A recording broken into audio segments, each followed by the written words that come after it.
The gospel text of today makes 2 points. The first is that Jesus has just taught his disciples his way of life. He has told them that his way of life is a life of service, of giving. His way of life is not a life of domination, but of emptying of the self.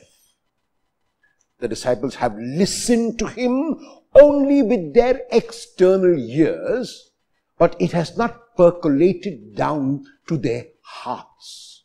And that is why, because Jesus speaks about a kingdom, because Jesus speaks about kingship, they misunderstand him and then discuss among themselves who is to be the greatest, who is to be the first, who is to be the leader and the master.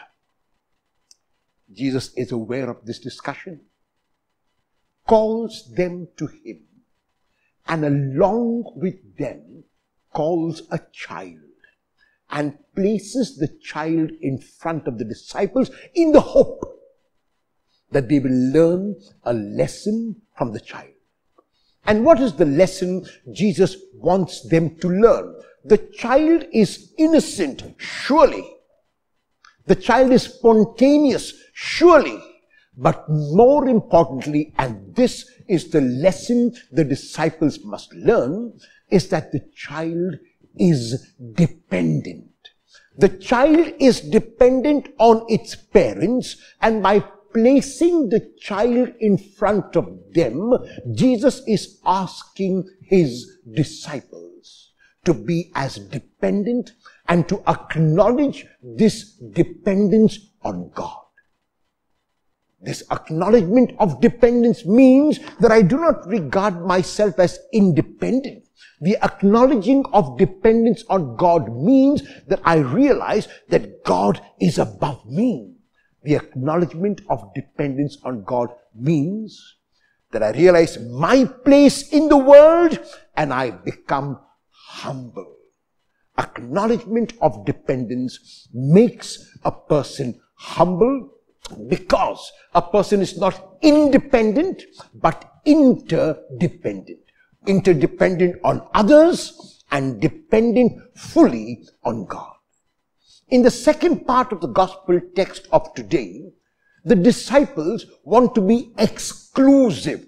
The disciples want to be parochial. The disciples want to be narrow-minded in who can belong to their group and who cannot belong to their group. And so, when they see a man following Jesus but not as a disciple and doing exactly what Jesus did in exorcising a demon, they get upset.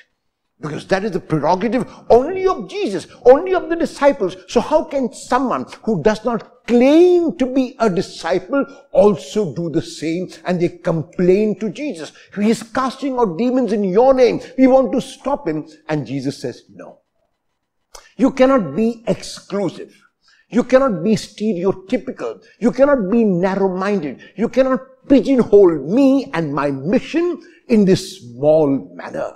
My mission is broad. My mission is for everyone. My mission is an inclusive mission. And he ends by saying, if anyone who is not against you, that person is for you.